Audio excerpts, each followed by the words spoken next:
Vou abrir aqui, então, vou pegar o... Eu preparei em formato PowerPoint.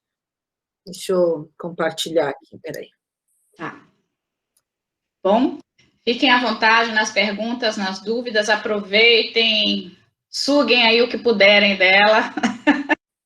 E pode, se quiser interromper por alguma razão, fazer algum comentário, fica à vontade, pode interromper, não tem problema não. Tá. Eu só pediria que vocês deixassem só fechassem a câmera e o microfone, tá? Para não dar polifonia, para não congestionar muito, porque tem muita gente aqui assistindo. Tá bom? Tá.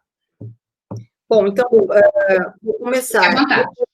Eu resolvi organizar em 3 partes essa aula, né? O título que a Fabiana e eu pensamos era essa ideia de falar de obras modernas, obras do século XX, né? Para usar uma definição mais ampla ainda, mas a partir das interpretações contemporâneas, ou seja, é o que estudos que eu venho fazendo já há algum tempo, mas eu continuo fazendo, inclusive, parte dessas coisas que eu vou mostrar para vocês está em 2 trabalhos que ainda nem saíram publicados, mas vão sair publicados em breve, vou comentar alguns deles, né, no meio aqui. Então, essas 3 partes, uma parte é mais a questão da história, historiografia, dessa ideia de brutalismo, né, uma outra parte é a definição do que pode se chamar de brutalismo a partir da análise da arquitetura, né, de olhar arquiteturas, né, e uma terceira parte eu peguei um caso específico de uma obra que eu fui visitar não faz muito tempo, quando a gente ainda podia viajar, e que eu analisei até para mostrar como eu costumo trabalhar, né, porque até ultimamente eu não quero... Estou com muita preguiça de fazer generalizações ultimamente, porque cada vez que a gente vai aprendendo um assunto, a gente sabe menos. Então, as generalizações estão me custando muito, mas vamos fazer algumas generalizações porque precisa, né? Mas, realmente, os estudos de caso são o foco que mais me interessa no momento, né? Bom, então, a primeira parte eu chamei de questões de método, né? Como é o meu método de trabalho e que já vou explicar para vocês. Bom, esse assunto do brutalismo, como vocês estão cansados de saber, recentemente, em 2013, teve uma mega exposição no Museu de Arquitetura de Frankfurt, que saíram 2 livros, inclusive um livro são textos de vários historiadores e críticos, etc., etc., e o outro livro é mostrando uma parte das obras que foram apresentadas na exposição. Além disso, essa exposição tem tem um banco de dados muito grande, etc. Eu também até participei de um dos livros, eu escrevi justamente o texto sobre o prédio da FAUSP e um panorama sobre a América Latina, porque quando eles entraram em contato comigo, as obras que eles escolheram da América Latina não tinham a CEPAL, do Chile. Eu não sei como é que eles escolheram aquilo, na cabeça de quem, e não tinha várias obras importantíssimas, não tinha obras importantes do México, do Chile, de alguns lugares, e aí, como eu reclamei que estava ruim, eles falaram, então escreve sobre a América Latina, eu escrevi também. Mas, ao ir na exposição e ao ler os livros e tal, eu confesso que eu fiquei bastante decepcionada, né? Porque, basicamente, o que é que essa exposição faz? Inclusive na capa, né, do catálogo, eles dizem isso no catálogo. Nosso catálogo é uma homenagem ao livro do Banham, de 1966, o The New Brutalism, etc. E, basicamente, eles não saem muito do paradigma Banham, né?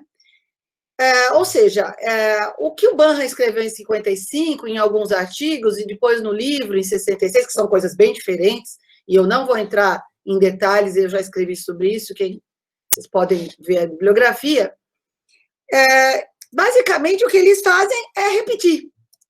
Então, eles repetem aqui, assim como toda essa bibliografia fez antes, inclusive a mais contemporânea. Então, todo mundo repete o que o Banham falou. E o que eu achei interessante é que o Banham tinha conhecimento, nos anos 60, de uma vintena de obras que ele analisa, principalmente no livro de 66, não dá umas 25 obras que ele analisa, né? E a exposição juntou informação de obras do planeta Terra inteiro, né? Mas a interpretação continua a mesma. Foi inventado lá na Inglaterra, pelos Smithsons, blá, blá, blá, blá, blá, blá. E o mais interessante é que, bom, esse levantamento deles está bem pouco, né? 24 obras brutalistas no Brasil, só rindo, né? Só o site que eu organizei com o meu mestrado tem 80. Mas tudo bem, digamos assim.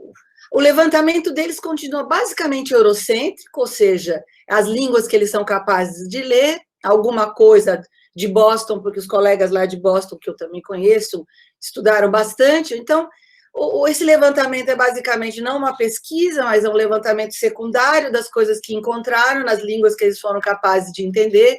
Então, o que tem do Brasil não veio do Brasil, veio da exposição do Latin American Construction, que tinha, ou de outras exposições do tipo, né? E a interpretação não saiu do mesmo ponto, né? Esse cartaz que eu fiz aqui, que está parte do meu livro sobre o brutalismo, né? E é um livro que eu escrevi em inglês porque eu percebi há muito tempo atrás que se você não escreve em inglês, você não existe. Mas eu já descobri que nem escrevendo em inglês eu não existo, porque eu sou uma mulher latino-americana, portanto, eu estou, né, mais ou menos na parte inferior da cadeia alimentar, né? Se eu fosse um velho europeu, branco, eu tinha mais chance, né? E algumas questões que ficou muito claro para mim nas minhas pesquisas é que, em primeiro lugar, não tem um ponto de origem. Quando você olha essas obras todas do mundo inteiro, prestando atenção nas datas, por exemplo, para falar do Chile, né, do meu amigo que está aí, dos chilenos, né, a única obra latino-americana do Banha, que o Banha cita no livro dele, é o conjunto Quinta Normal do Chile, e ele data essa obra de 64. Eu visitei os arquivos e as plantas, e copiei os originais, e o projeto é de 1953. Essa diferença é muito significativa. Em 53, não tinha absolutamente nada parecido com aquele conjunto na Inglaterra. Os conjuntos habitacionais ingleses usando concreto extensivamente são de 57, 58, 59 em diante, os projetos e as obras, a maioria nos anos 60. Não fala do México, que tem uma arquitetura, assim, o Mário Pani estava fazendo grandes conjuntos habitacionais em concreto, incríveis, tem obras nos Estados Unidos também, dos anos 50, em outras partes, e nada disso é considerado pelo Banha. E aí você faz uma exposição com um levantamento internacional e continua com as mesmas narrativas, ou seja, não muda aparentemente nada, não se aprende com as evidências, né? Você vai na cena do crime, não olha para as evidências e continua achando que o culpado é o mesmo, né? Nesse livro, eu tentei, inclusive, o livro que eu preparei, que tem esses posters, né? Discutir um pouco o próprio termo brutalismo, né? É um termo muito inadequado, ruim, não quer dizer nada, parece uma coisa... A primeira vez que eu tentei publicar o meu site sobre brutalismo foi financiado, em parte, com a pesquisa do Mackenzie, e bloquearam, porque brutalismo devia ser uma coisa pornográfica, né? O sistema interno bloqueou. Eu preciso avisar que brutalismo não era nada pornográfico. Então, é um nome ruim, em muitos sentidos, né? Mas é um nome historicamente datado, não dá para a gente querer agora mudar, tá certo? Ele existe, ele não tem uma definição somente, né? Eu escuto muitas vezes em palestras, em conversas, dizer, não, mas brutalismo não é isso, brutalismo é tal outra coisa. Não diga. Então, a pessoa sabe exatamente o que é brutalismo. Bom, mas, na verdade, não existe. Nem dicionário não dá uma definição só de termo. Qualquer termo tem 5, 6 definições no dicionário, mas os arquitetos achamos que a gente tem uma e apenas uma definição. Não é verdade. Aqui é um glossário de algumas definições. Cada autor usa de uma certa maneira, cada autor compreende obras diferentes, situações diferentes, relações entre arquitetos e obras diferentes. Então, esse glossário está longe de ser completo. se ele for chegar até os dias de hoje, tem muitas mais outras acepções, né? E, basicamente, eu montei essa alegoria para dizer qual é a minha questão em relação a essa definição clássica que nasce do Banha e é copiada por Deus e a humanidade, né? O que é que os nossos amigos europeus fazem? Eles chegam na África, por exemplo, que esse aqui é o país, né? Aqui é a África, e começam a dar nomes para as coisas. África e britânica, Congo, belga, Moçambique, português, português East Africa, Rodésia, que é o, né, Belgian Congo, e assim vai. Então, eles vão dar nomes para as coisas, pegam algumas dessas coisas que estão na paisagem e inventam uma história, que é basicamente o que o Banha fez, né? Com todo o respeito para o Banha, é o conhecimento que ele tinha naquele momento. O problema não é o Banha, o problema é a gente continuar 70 anos depois achando que não precisa revisar o Banha. Qual é a autoridade que esse senhor tem, incrível, maravilhosa, que ele não pode ser revisado, não pode ser contestado? Na minha banca de doutorado, o meu amigo Montaneiro falou, não, mas você discorda do Banha, como se fosse uma ofensa master, né, discordar do Banha. Então, essas histórias são mais ou menos a colonização da realidade, né? O europeu chega, ele coloniza, ele ignora um monte de coisas, né? E bota nome nas coisas, dizendo isso, brutalismo é isso, brutalismo não é aquilo, né? E eu pensei assim, bom, eu acho que eu vou remapear isso daí, eu vou considerar as coisas e não o nome que as coisas têm, né? Então, se eu reconsiderar as coisas, eu tenho a paisagem e as fontes. E as fontes são o quê? As fontes são os edifícios, as fontes não são apenas as narrativas históricas. As narrativas históricas, as historiografias, elas nascem a partir da consideração dos edifícios, ou deveriam nascer a partir da consideração dos edifícios.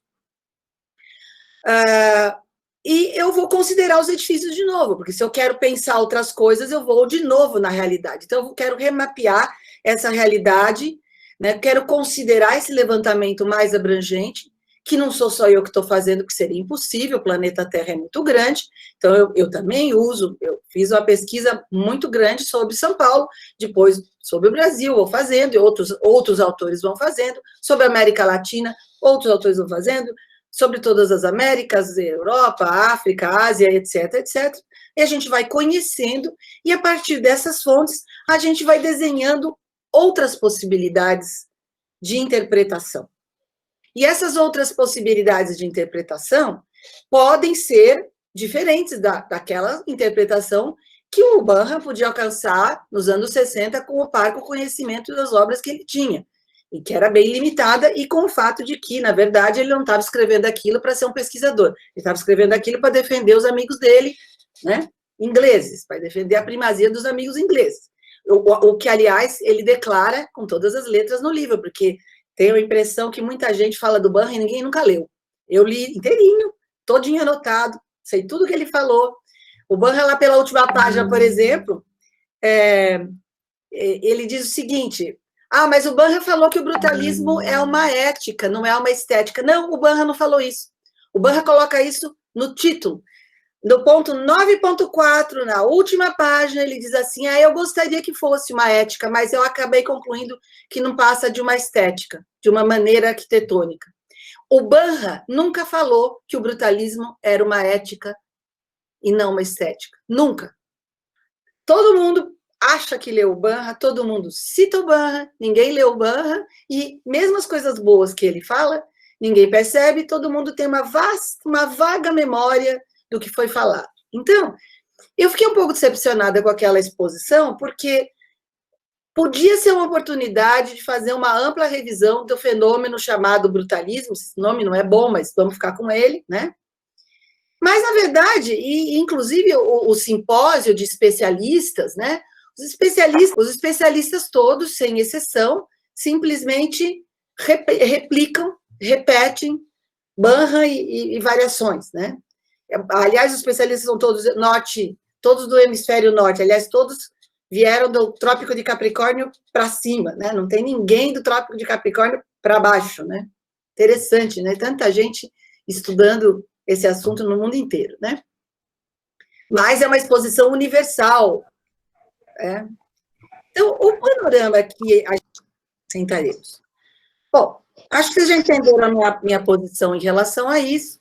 Então, a minha proposta, ao estudar essas questões, é sempre estudar a partir das obras. E quando eu tento fazer alguma generalização, eu tento fazer essa generalização a partir da comparação de obras. Então, eu vou visitando várias obras, conhecendo várias obras, e vou verificando questões que me parecem que são comuns a todas essas obras. Então, a questão da monumentalidade que aparece nessas obras, a questão das formas, das superfícies, questões visuais, questões de sensação, questões de todas essas questões, das características dos próprios edifícios, né? A segunda, então, e eu falei o seguinte, que para a segunda parte seria também questões de método, entender como essa arquitetura muda, né? Dessa arquitetura moderna clássica para a arquitetura brutalista. E aí, o que muda, quando muda, porque muda, e usando o caso da Casa do Brasil, na cidade universitária, como uma espécie de, como um exemplo que eu acho que é apto para mostrar o que muda, né? Então, o que muda? Aqui no projeto parece bem diferente esses dois projetos, muito embora eles tenham várias coisas em comum, né? Principalmente de um dos lados. O que muda? A primeira coisa que a gente tem que pensar é que tudo muda. O que seria estranho é que as coisas não mudassem.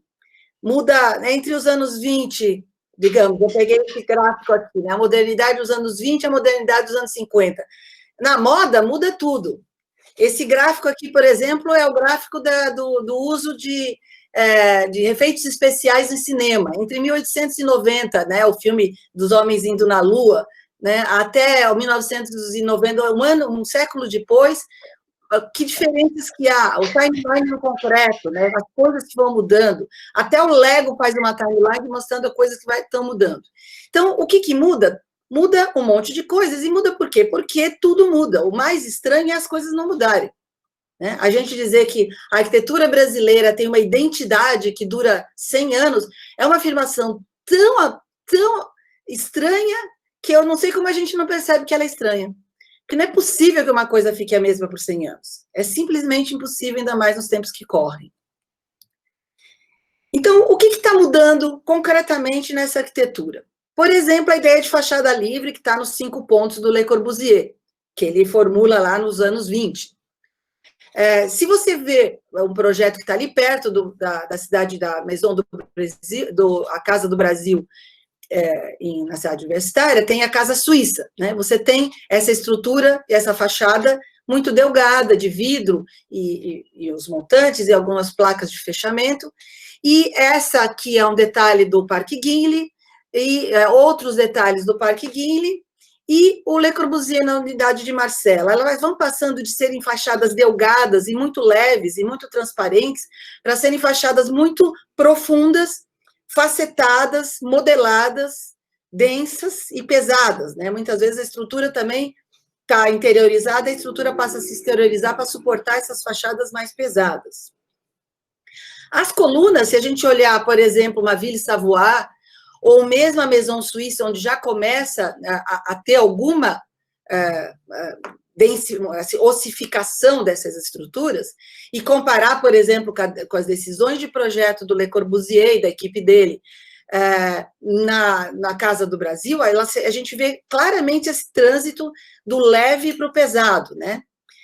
Mas não muda algumas coisas, sempre é pilotis, sempre é um espaço público, né? Separando muito claramente o espaço público do espaço privado, né?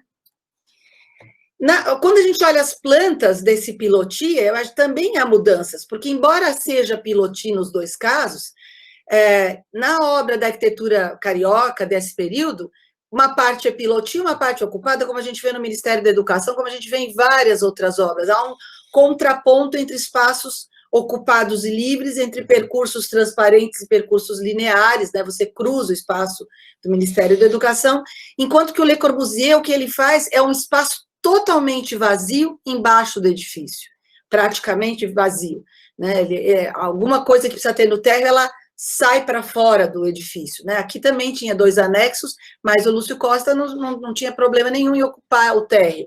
Então, há um esvaziamento do térreo, há uma secura do térreo e uma permeabilidade desse térreo, né? Mas continua sendo, nos 2 casos, edifícios isolados, não tem quarteirão, é um edifício em meio ao verde, em meio à grama, né?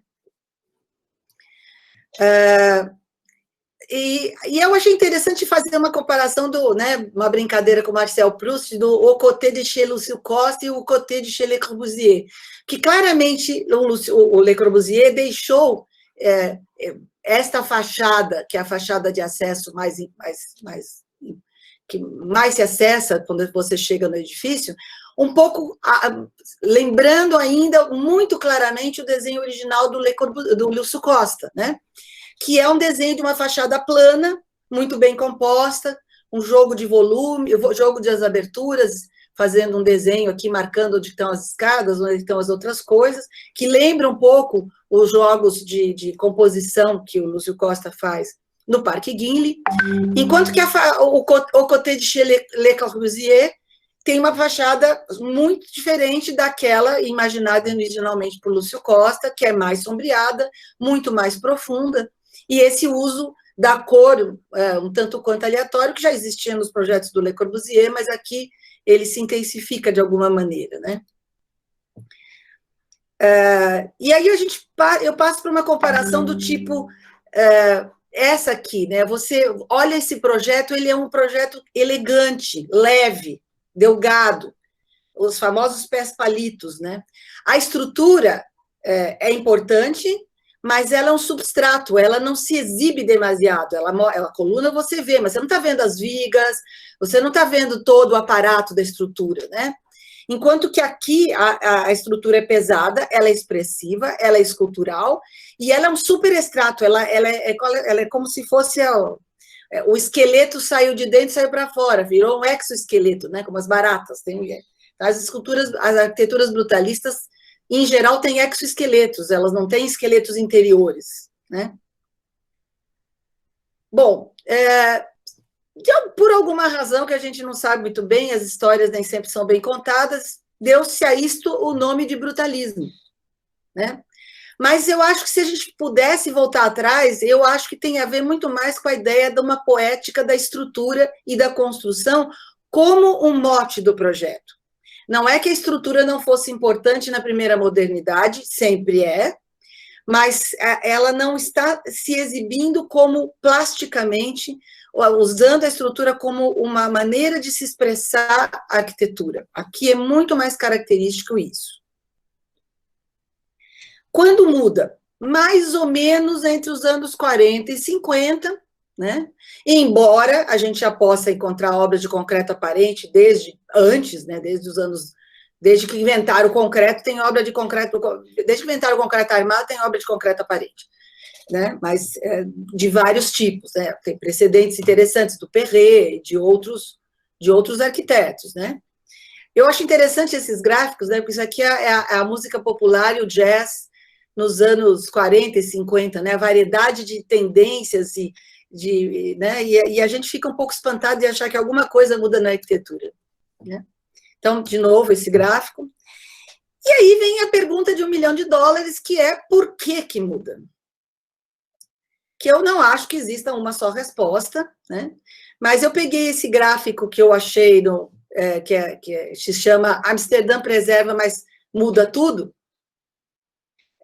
para dizer algumas coisas. A primeira coisa que é importante notar é esse momento de aumento de prosperidade que acontece no pós-guerra, ou seja, a possibilidade de fazer essas estruturas grandes, pesadas, exageradas em alguns casos, ou seja, aquela estrutura não precisava ser ter vãos de 20 metros, vãos imensos, ela tem, entre outras razões, porque é um momento de prosperidade econômica e é um momento em que permite que as coisas aconteçam.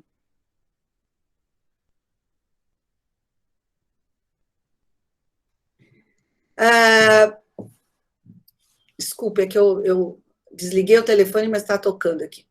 E também acontece um pouco antes várias mudanças técnicas, ou seja, algo que foi postulado mais ou menos teoricamente como concreto protendido, que já se tinha algum conhecimento sobre o que podia ser um concreto protendido nos anos 20, 30, 40, mas é no pós-guerra em que se realmente começa a construir grandes estruturas de concreto protendido que permitem maiores vãos, primeiramente em obras de arte, tipo pontes, viadutos, até por causa da reconstrução na Europa, por exemplo, estava se reconstruindo várias coisas que foram destruídas, ou o grande momento de prosperidade se constrói grandes hidroelétricas em todo o mundo, no Brasil, nos Estados Unidos, em todas as partes do planeta se constrói grandes obras de arte de engenharia, né?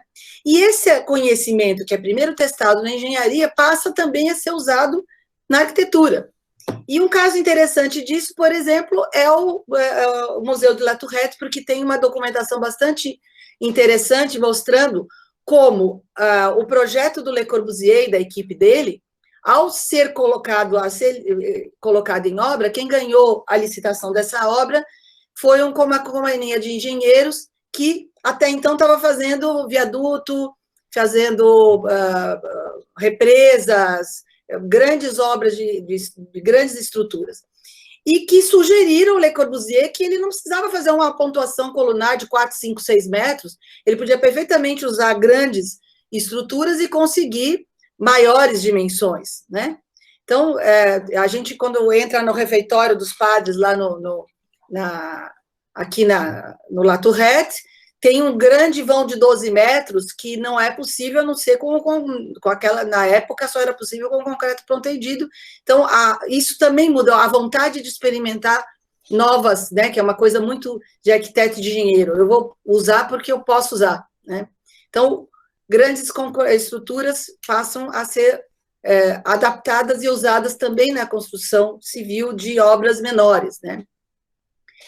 Claro que essas questões que eu falei, da prosperidade econômica, das mudanças técnicas, etc., são apenas uma ponta do iceberg, tem um monte de razões complexas, não tem causa simples de por que muda, pode até ter causas, assim, pessoais, mudou porque as pessoas estavam enjoadas e resolveram mudar, não sei, né? Então, de novo, eu usei esse gráfico sobre arte nesse período dos anos 40 a 2010 para mostrar as mudanças, as influências, né?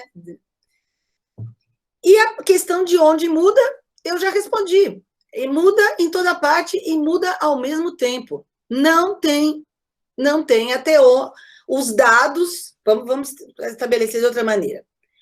Os dados da pesquisa não me permitem afirmar haver um centro único, originário, do qual emanaram todas as outras manifestações. Os dados da pesquisa sugerem que todas as manifestações primeiras acontecem e pipocam ao mesmo tempo no planeta Terra inteiro, auxiliado pelo fato de que já é interconectado, não é a internet que interconecta todo mundo, já estava interconectado já faz algum tempo, né? Bom, então, para fechar essa ideia de brutalismo, né, já que era o tema, primeira coisa a falar é o seguinte, bom, Le Corbusier nunca foi brutalista, o Artigas nunca foi brutalista, ninguém nunca foi brutalista, nenhum arquiteto senta na mesa e fala assim, bom, hoje eu vou fazer uma obra brutalista, então deixa eu pegar aqui o meu manual de fazer arquitetura brutalista, deixa eu ver o que a escola está mandando eu fazer para eu fazer segunda escola brutalista. Isso tudo é bobagem, isso são generalizações historiográficas, né? Nesse sentido, elas são pertinentes, mas elas não são manuais de projeto. Há muita confusão em mestrados e doutorados e artigos e o que seja que eu leio ou que eu tenho que dar parecer, tratando esse assunto dos ismos como se fosse uma fonte. Isso não é uma fonte, isso é um a posteriori. Porque primeiro acontecem as mudanças, depois os críticos e os historiadores percebem as mudanças. Depois as pessoas começam a sentir aquelas mudanças e a explorar outras possibilidades. Depois os historiadores resenham essa produção e dão um nome. Chamam de brutalismo, impressionismo, deconstrutivismo, o nome que seja lá, não interessa, qualquer um.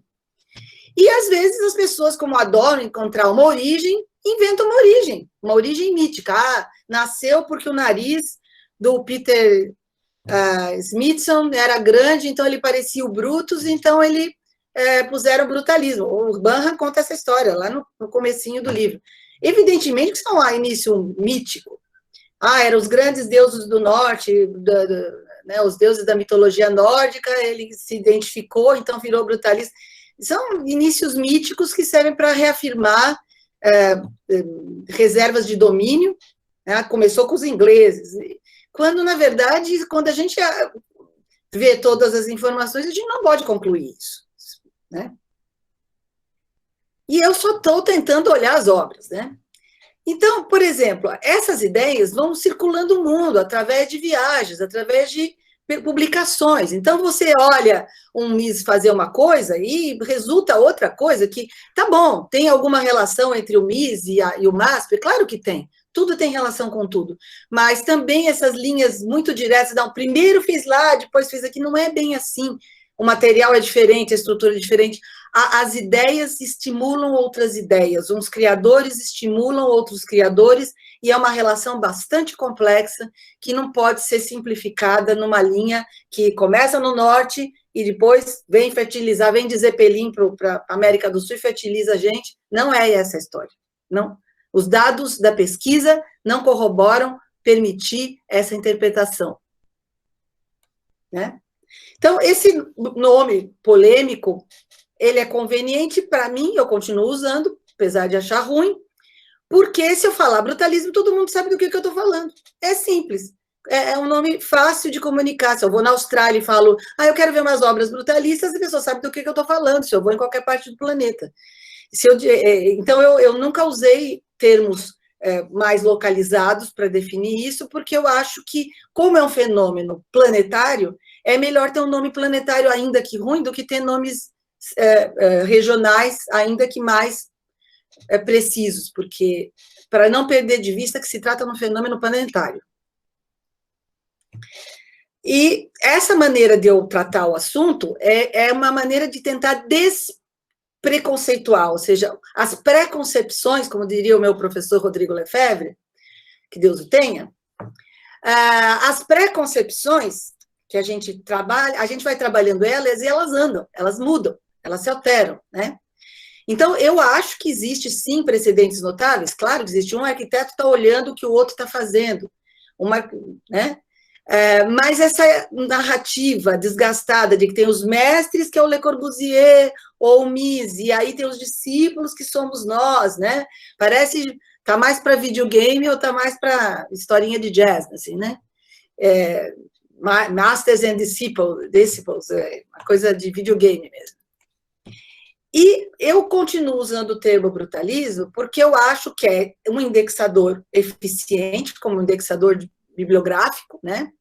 Mas o que eu estou propondo é fazer uma leitura não bipolar, né? Uma leitura mais confusa, mais próxima da realidade, porque a realidade é confusa, a realidade não é linear, a realidade é complicada, a realidade são redes, são inter-relações, são não homogêneas, então eu sempre imagino isso como uma rede tridimensional, matricial, não homogênea, que vários pontos se conectam com vários pontos, e não como um modelo bipolar linear, né? Isso aqui era uma brincadeira que é assim, onde estão estas obras? Né? Se a gente misturasse os slides, a gente quase não sabia dizer onde essas obras estão. Elas têm uma identidade em comum, que é basicamente uma aparência. Todas elas parecem brutalistas, né? Então, eu estou chamando de brutalismo, primeiro, edifícios que são corretamente datados mais ou menos entre os anos 40 até os anos 70. Eu acho que a definição de brutalismo aplicada a qualquer obra muito posterior, lá dos anos 90, ou contemporânea, já começa a ficar problemática, porque você pode dizer que é um neobrutalismo, uma obra de concreto aparente hoje em dia, mas não é um brutalismo, porque a lógica interna e as maneiras de construir dos anos 40, 50 e 60 já não existe mais, já não se constrói concreto como se construía nos anos 60 ou 70, já não se pensa como se nos anos 50 e 70, mudou um monte de coisa. Então, é bom ter essas categorias historiográficas, quando a gente estende elas excessivamente, elas perdem a precisão, né?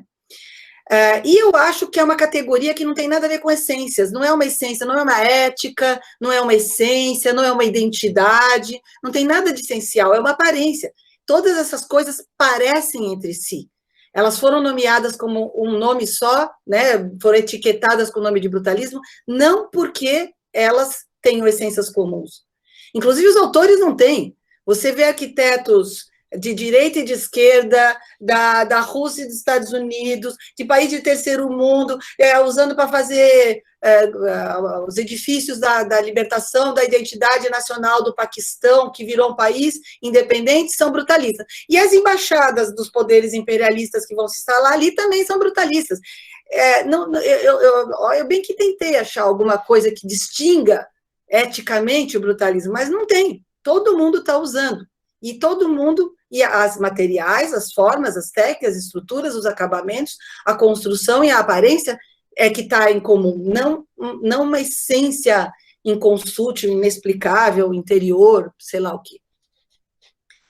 Por que eu estou dizendo isso? Porque há uma nova geração de arquitetos que tomou toda essa informação como seu legado e está trabalhando em cima disso, o que é ótimo, o que é interessantíssimo, né? Mas na hora de classificar, fica todo mundo, né, de novo, não, é a continuação da escola paulista, é o brutalismo revivecido, tudo isso são categorizações muito primárias do ponto de vista historiográfico, né? Porque tudo muda e porque, mesmo se eu usar concreto aparente hoje em dia, eu não estou fazendo a mesma coisa, é outra coisa, convém do ponto de vista acadêmico, do ponto de vista de revista de arquitetura que não tem responsabilidade acadêmica, pode falar qualquer coisa. Mas do ponto de vista acadêmico, de pesquisa, a gente tem que ter uma certa consistência e seriedade em como nomeia as coisas, né? Então, alguns exemplos de obras contemporâneas que não são brutalistas, sinto muito dizê-lo, são muito interessantes, são muito bonitas, gosto muito delas, visitei algumas, mas é outra coisa, tá? Era bom até arranjar outro nome, de preferência, né? E outra questão que é importante para mim estudar essas obras é porque a gente tem que dizer o que a gente faz com esse legado. Né? Você tem uma obra magnífica como a garagem de barcos do Clube Santa Paula, que está em estado de ruína, daqui a pouco cai. Né? Como caiu uma parte da marquise da cidade universitária do Vila Nueva, lá em Caracas. Né? Se não cuidar, um dia cai. Então, a gente precisa conhecer essa arquitetura, a gente precisa estudar essa arquitetura para a gente ver o que a gente faz com esse legado, porque é um legado importante, né? É uma herança, Bom, isso aqui é propaganda do meu livro, vamos pular. Deixa eu fazer uma interrupçãozinha breve. Mas faz a propaganda do livro, que é ótimo. Não, então eu faço a propaganda do livro. A interrupção é a seguinte: vocês querem que eu continue? Porque já deu 1 hora, deu 45 minutos. Continuo, tem mais 30. Pode continuar à vontade. Por mim, passo o dia aqui. Sim. Então, vou... Todo mundo está dizendo aqui para continuar.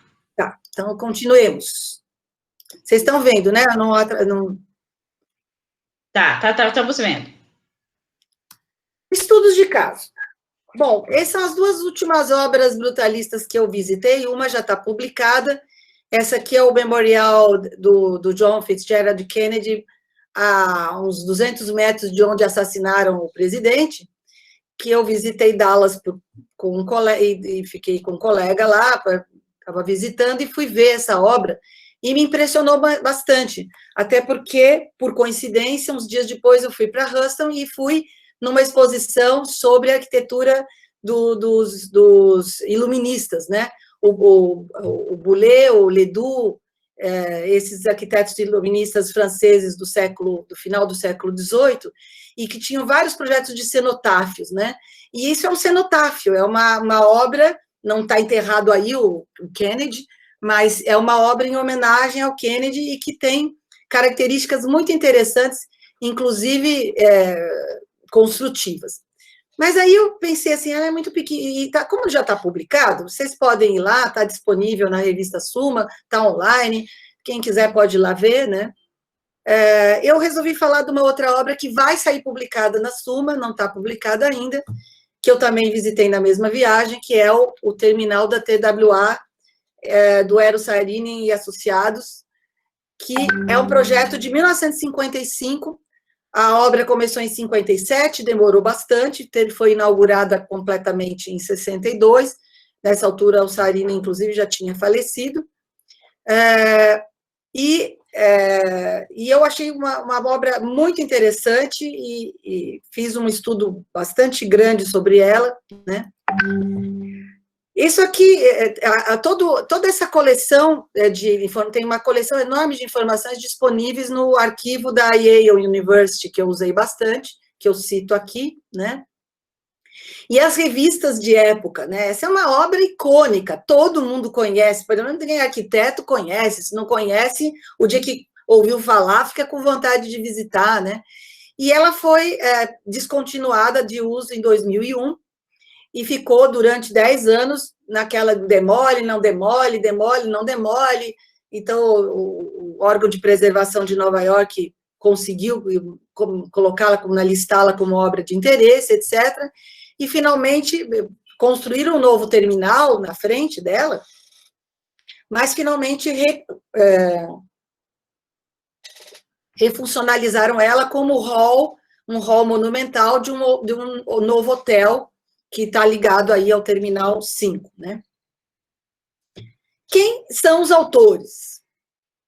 Né? O autor, todo mundo fala que é o Eero Saarinen, né? Você pega os livros de história, está lá, o autor, Eero Saarinen e tal. Não existe esta coisa chamada arquitetura de um autor só. Não tem. Talvez a casinha, a cabaninha que o cara construiu no mato. Todo demais são obras de equipe. Isso é outro vício que a gente precisa aprender na academia, de que não é a obra do João, da Maria, do Pedro, é uma obra de uma equipe, a equipe importa. E nesse caso importa muitíssimo. Olha, isso aqui é uma foto de 52, 53, da equipe do Saarinen estudando. Este aqui é ninguém mais, menos que o César Pelli, e esse senhor aqui é o Kevin Roche. O Eames era sócio dele e também deu seus pitacos no projeto. O Raymond Loewy, que era o autor do símbolo da TWA, que desenhava interiores de avião, que desenhou os interiores do projeto, e a Aline Lauchheim, que depois conhecida como Aline Lauchheim Saarinen, porque eles casaram também, era uma crítica de arte e de arquitetura muito importante da época e que trabalhou nesse projeto também, principalmente em toda a parte, né, toda essa divulgação dessa obra, a valorização dessa obra, os discursos sobre essa obra são, em grande parte, foram, em grande parte, estimulados pela Aline, né? E os operários, né? Porque parece que as obras se constroem sozinhas, né? E uma obra desse porte envolve centenas, 1 milhar de pessoas construindo, um monte de engenheiros de todas as especialidades, e um monte ainda maior de operários, né? Então, é outra coisa que eu tenho procurado, né? Me cuidar toda vez que eu vou estudar uma obra, tentar entender mais do que simplesmente as questões. Meu enfoque é arquitetônico, plástico, formal, porque é isso que eu gosto de estudar. Mas não pode ser só isso, a gente tem que entender certas questões também da realidade. Até porque, quando esses arquitetos estavam pensando esta obra, eles tinham em mente a capacidade laboral à disposição, e material e construtiva à sua disposição. Ou, muitas vezes, tentavam levar adiante isso aí um pouco. Então, todas as questões são relevantes para entender essa obra, né? Bom, o recurso que eu sempre usei, mas agora é o único que a gente pode usar, é olhar o Google Maps e Google Earth, onde é que fica, etc. O que eu queria mostrar aqui, principalmente, é que este é o terminal da TWA, este atualmente é o terminal T5, ele ocupa toda esta área, né? E a gente fala assim, não, então realmente ficou obsoleto e a gente precisa construir um terminal enorme para substituir esse, tá? Só que quando eu fui fazer os meus estudos, eu descobri o seguinte, este terminal aqui tinha lugares para 14 aviões pararem e as pessoas entrarem e saírem. E este terminal T5 tem 17. Não é necessariamente o lado ar. Mas as aeronaves aumentaram de tamanho. Não aumentaram de tamanho. Eu também fui pesquisar isso. O desenho que está aqui dessas aeronaves, que é um desenho do escritório Saarinen, as aeronaves normais, as que a gente toma todo dia aqui em Congonhas, são desse tamanho ainda hoje. As grandes aeronaves transcontinentais têm 80, 90 metros de tamanho. Essas têm 45, 50, portanto, não necessariamente este terminal ficou obsoleto do ponto de vista da parte ar. O que ele ficou obsoleto foi do ponto de vista da parte terra. Porque agora, como vocês sabem, quando você entra no aeroporto, você passa por lojinha, aí a parte de segurança, e mais segurança, e mais segurança, e mais segurança. Então, o que mudou foi o lado, foi coisas que, na verdade, não tem nada a ver com a aviação e nem com o simples fato de chegar, despachar sua mala, esperar um pouquinho e entrar no avião. Eu mostro aqui esses estudos porque... para entender uma obra, não tem coisa melhor do que desenhar ela. Não tem. Eu não consegui ainda descobrir outro método melhor.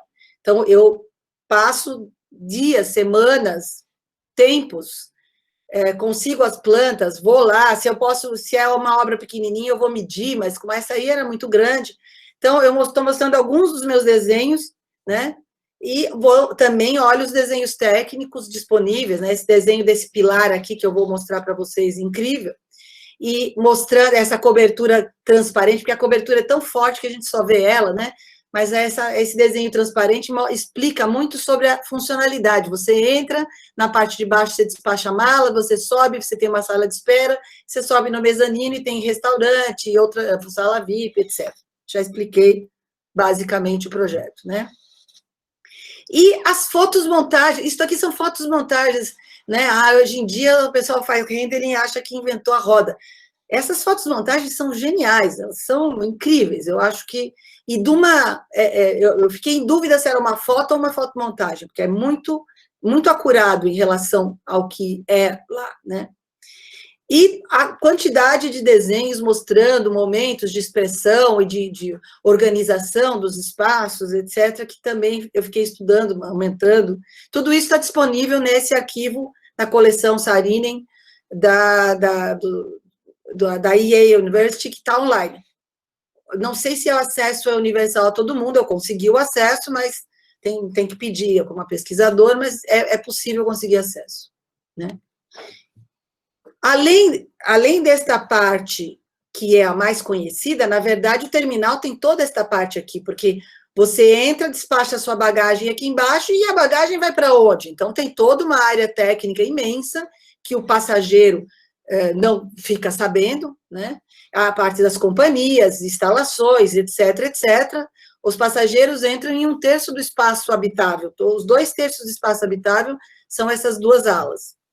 E essa forma, isso aqui é um dos estudos, estudos de luz feito pelo escritório Saarinen, para tentar entender essa estrutura, que é um pilar que, ao mesmo tempo, é contraforte. Já vou tentar explicar um pouquinho melhor isso daqui. E isso aqui é uma fotomontagem, isso aqui é uma foto minha de lá, é incrível, né? É alucinante, assim. Não, essa não é fotomontagem, desculpe, essa já é uma foto de verdade mesmo. Mas tem algumas fotomontagens muito boas também. Uma coisa muito interessante é esse relógio, né? O símbolo da estação, né? No meio da estação tem um relógio, né? Um relógio analógico, inclusive, não dá nem para enxergar, mas e esses grandes rasgos de iluminação, né? É um espaço muito aberto e muito iluminado. Vou mostrar algumas fotos para vocês terem. Essa aqui é uma foto panorâmica, né? Distorcendo, abrindo para entender os espaços. Normalmente se entraria por aqui, pela cota mais baixo. Aqui embaixo desse canto aqui, tem as áreas que antigamente eram as áreas de despacho, hoje em dia pracinha de alimentação para comprar hot dog, hambúrguer, não sei o quê, mas aqui seriam as companhias aéreas nos dois lados, né? Esse grande objeto que inspirou os Homens de Preto, os filmes dos Homens de Preto, né? do que está, das saídas e da volta. Reparem aqui na coluna, né? Eu já vou explicar um pouco melhor isso daqui. E esses espaços, e aí você sobe para esta área, que é a área de espera, e dali tem o túnel, né, que é este túnel que você subiria para o mezanino, e tem o túnel que foi preservado, é o túnel original, que daria acesso à parte, os lounges de acesso aos aviões, que então foram demolidos a parte de lá, mas manteve-se esses túneis, por sorte.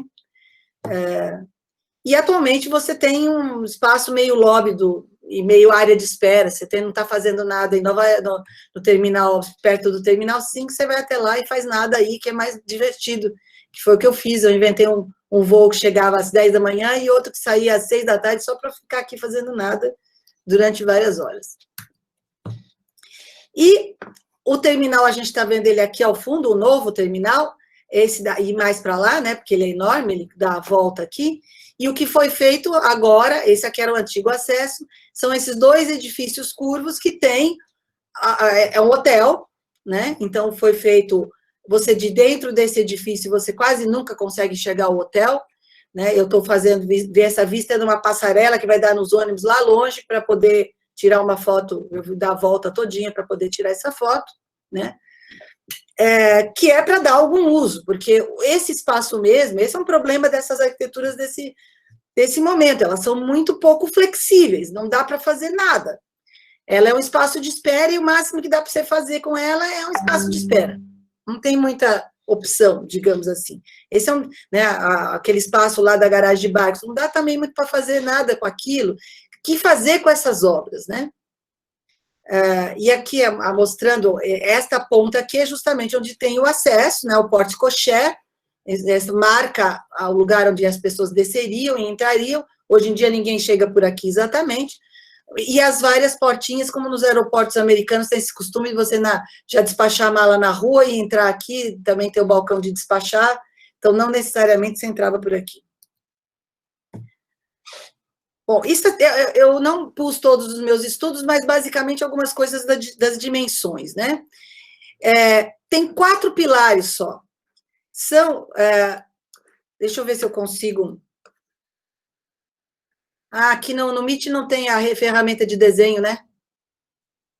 Não tem, que pena. Tem aqui, ó. Se você for. Você tá onde? No PowerPoint? Eu estou no PowerPoint, eu vou desenhar com o PowerPoint. Se você baixar o teu mouse aqui para o lado esquerdo da tela. Tá. É que eu uso uma linguagem diferente. Então tá. Eu não sei. Eu vou tentar desenhar, porque aqui não está mostrando exatamente.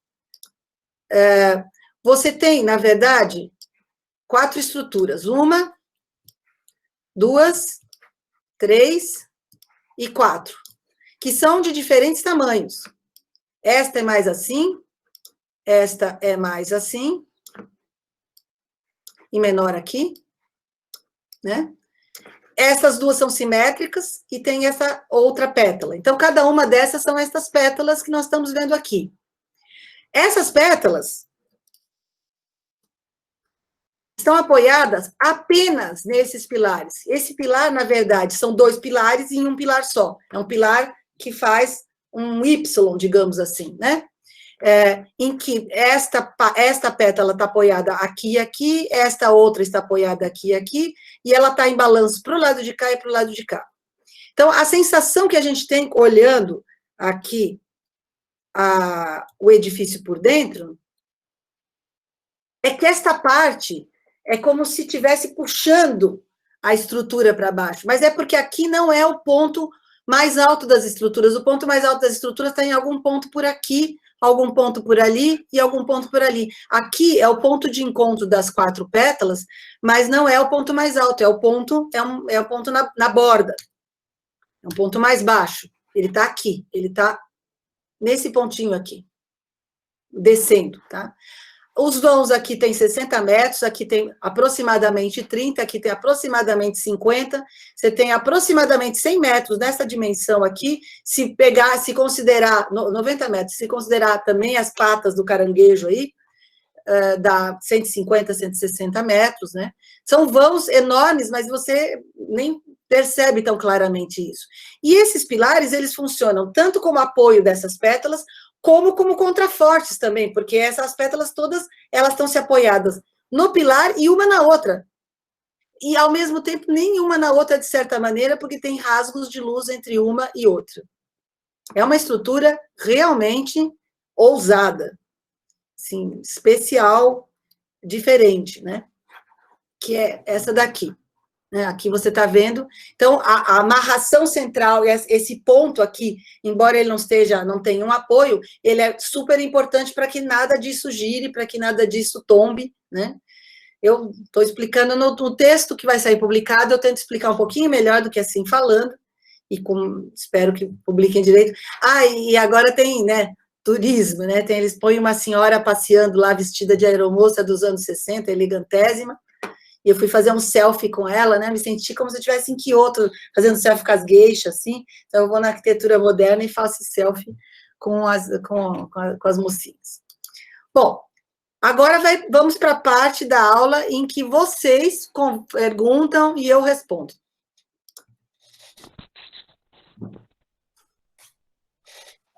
Parou aquele arranhamento todo, né? Doutora. Pode falar. Pode falar, fica à vontade. Minha questão é a seguinte, que essas obras, em geral, elas têm grandes vãos, então grandes espaços abertos. Então, a minha intuição diria que são espaços que têm múltiplas locações, que podem ser adaptados por terem grandes áreas sem paredes, que você poderia fazer o que você quisesse. Por que, no seu ponto de vista, não são adaptáveis facilmente? Você pode fazer o que você quiser, mas se você realmente começar a compartimentar esses espaços, você perde a graça desses espaços, totalmente. Então, eu acho que a reciclagem que foi feita aí foi bem respeitosa. O que dá para fazer? Um espaço que é um hall, uma continuação de um hall de um aeroporto, né?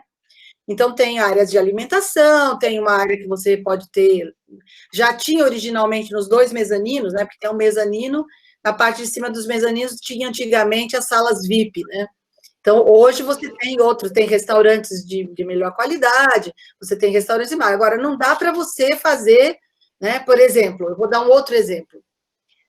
A garagem de barcos do Artigas, que, aliás, nunca foi uma garagem de barcos, eu também estudei bastante bem esse caso, e meus pais eram sócios desse clube, eu frequentei esse clube de criança. Na verdade, guardava-se os motores e as velas lá dentro da garagem de barcos, não o barco, tá? Tinha um compartimento para guardar motor e vela enrolada, não o barco não cabe ali dentro.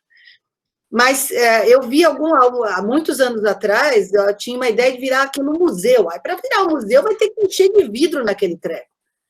Quer dizer, tem limite, não dá para ficar inventando. Agora, se ele, para virar uma folie, um bar à beira-mar, à beira-lago, ele é perfeito. Então, ele pode ser adaptado, deve ser adaptado, mas ele não tem uma flexibilidade, ele não é um projeto genérico. É nesse sentido que eu queria me explicar. Não sei se eu me expliquei bem, mas ele não pode ser genericamente explicado, sem perda da qualidade do espacial que ele tinha. Né? Com certeza. Mais perguntas. Não tem pergunta errada, não, viu? Pode perguntar. Professora? Boa tarde. Boa tarde.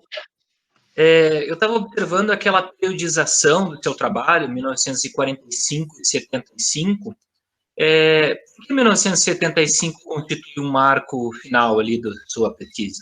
O marco final é complicado. Bom, é uma simplificação. No texto, nos meus textos, eu, em geral, falo o seguinte: depende do lugar do mundo que você está, isso vai mais do que 75, né? Mas acontecem algumas coisas importantes em meados da década de 70, entre elas a crise do petróleo, que faz com que mude, e entre elas também o acesso na construção civil de insumos que foram feitos originalmente para a corrida espacial, um monte de coisas que foram pensadas e boladas para a corrida espacial dos anos 60, meio que interrompe a corrida espacial, né? Chega na Lua, o Nixon e o Reagan mudam totalmente, falam assim, não tem mais de Lua nem nada, a gente quer fazer a guerra nas estrelas, a gente não quer fazer outras coisas. Então, um monte de coisas que foram desenvolvidas, vários alumínios, o titânio, e várias coisas que a gente usa na construção civil hoje, derivaram da pesquisa tecnológica usada para o desenvolvimento da corrida espacial, né, dos anos 60. Né? E entra também os governos neoliberais que não investem mais em grandes obras públicas, ponto final. Então, há um conjunto de fatores que muda de país a país, né? Tem países que continuam com governos fortes patrocinando grandes obras, que é uma característica desse momento, né? De direita, de esquerda, de centro, de cima e de baixo. Todo mundo tem um governo, né? Você já reparou em filme americano? Aí o cara vai no FBI, brutalista, prédio brutalista. Você já repararam? Eu reparo isso tudo, eu fico vendo os filmes para ver a parte de trás. Eu falo, lá o Frank Lloyd Wright ali, o Nitro ali. Eu fico o tempo todo me divertindo com os filmes, né? Aquele ali é o Nitro, lá a casa do fulanito. Então, assim, o governo americano, nos anos 60, também é um grande encomendador dos anos 50, 60, desde o New Deal dos anos 30, é um grande cliente de grandes obras, e deixa de ser. E assim vai. Então, existem esse momento, digamos, esse período áureo que vai entre esse momento de grande prosperidade, de crise, que precisa de obras públicas, e depois de prosperidade que permite um certo, em espanhol é despliegue, um certo soltura, assim, chá comigo, né, assim, né, vou fazer, não precisa fazer tudo isso, mas eu vou fazer, né, esse experimentalismo. Para você ser experimental, você precisa ter alguém te financiando, porque a arquitetura é caro para chuchu, sabe? É caro, é muito caro. Então, quem te patrocina? Então, a partir de 75, entre 75 e 85, várias condições conjunturais mudam, que faz com que essa arquitetura passe a ser menos interessante para clientes, para situações e tal. Eu não acho que é um problema da arquitetura em si, mas a arquitetura está no mundo, né? Então, eu não quero explicar a arquitetura só em termos econômicos, porque eu acho que não é assim, né? A arquitetura como é que era a frase que eu ouvi umas vezes? A arquitetura é reflexo da situação socioeconômica. Se a arquitetura fosse reflexo, o espelho projetava, gente. Cara, a arquitetura não é reflexo. A arquitetura se dá em um contexto socioeconômico, mas ela não é um reflexo, ela é uma disciplina própria, que tem regras próprias, que tem questões próprias. Não é, dado um contexto socioeconômico, sai a arquitetura. Gente, é muita ingenuidade falar isso. Nós, especialistas, não podemos falar isso. Quem não é especialista pode dizer essas coisas, mas nós não podemos, né? Então, a datação do final é complicada. Do começo também é complicada, porque se eu começar a estender o termo brutalista mais para trás, e entender que tudo que é concreto aparente é brutalista, eu também consigo, mas eu também não quero fazer isso, tá? Mas encontrei obras do imediato pós-guerra, 44, 40, na Itália, por exemplo, em outros lugares do mundo, que já são tudo. Se você olha ela hoje, você não acredita que ela é de 44. Ela é uma obra brutalista, né? Então, essa datação, ela tem seus, digamos assim, é mais e menos. Perfeito. Obrigado. Que ótimo. Ruth, tem uma pergunta aqui do Luiz Marcos. As artes plásticas interferiram na definição deste nome brutalismo para essa forma de arquitetura? Olha, o Banha, lá no livro dele, ele tenta fazer umas relações com o mood, digamos assim, da época, né? Falar de uma série de manifestações artísticas que estão acontecendo simultaneamente naquele período. E tenta fazer essas conexões. Eu acho que é interessante fazer esse tipo de estudo, eu gosto. Por exemplo, eu fiz um estudo entre concretismo, porque eu achava interessante, né? Concretismo, neoconcretismo e concretão, tudo nos anos 50, né? Será que tem alguma relação entre A e B e C? Ou que, se tiver alguma relação, que relação é essa, né? Então, eu também, na tese, eu fiz um estudo enorme, que acabou não entrando na tese propriamente dita, virou um artigo, virou outras coisas, e era uma coisa que eu fiquei interessada, fui atrás. Eu acho que, claro que tem relações, até porque os arquitetos e os artistas, ou às vezes é a mesma pessoa, ou às vezes são um grupo de interesse muito próximo, todo mundo tomava uísque junto, né? Ou são os espíritos do tempo, daquele tempo, né? Não acho que tenha uma relação, as relações assim nunca são muito bionívocas, né? Porque eu acho que os campos culturais, eles não são isolados.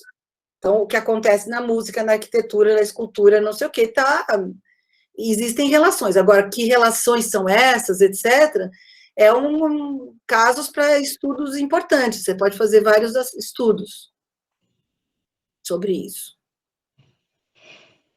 A Casa dos Triângulos do Artiga, alguém citou aqui. O que tem? Qual é a pergunta? Esse exemplo de união de concretismo com a arquitetura brutalista, acho que é um exemplo bem claro, né? A Casa dos Triângulos do Artigas.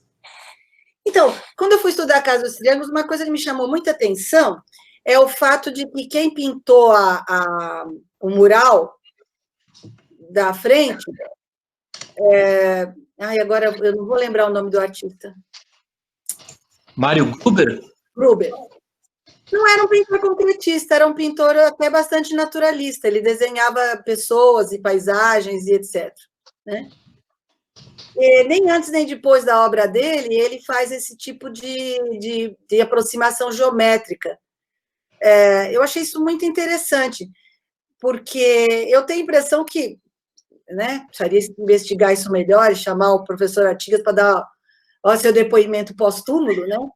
Mas a impressão, muito claramente, de que o Artigas encomendou ao seu amigo Mário Gruber, com quem ele trabalhou em várias obras, tem aquele painel belíssimo que tem no ginásio de Itanhaém, que também é do Mário Gruber, se eu não me engano. De memória eu esqueço nomes, viu, gente? Vocês me desculpem, mas eu tenho que pensar assim um pouco. Ele chamou ele e fez uma... eu acho que a relação é muito mais, não do artista, mas do arquiteto, nesse caso. É uma conversa do Artigas com... Artigas participava da diretoria, não sei se era da diretoria, mas participava das reuniões do MAN, do Museu de Arte Moderna, e eu entrava nessas discussões. O pessoal do Partido Comunista era muito ativo em várias dessas reuniões e casos, e etc. Então, tem uma conversa aí, mas não... A gente tem sempre que tomar cuidado quando a gente estuda essas coisas, de não fazer relações muito diretas, de ir a fundo, de ver, bom, é o mural do Mário Gruber. Quem é esse Mário Gruber? O que ele fez antes? O que ele fez depois? Quem é? Como é que é? A gente precisa... a gente, como pesquisador, a gente precisa desconfiar das respostas fáceis. Se a resposta está muito fácil, não deve ser, viu? Está fácil demais, não tá muito...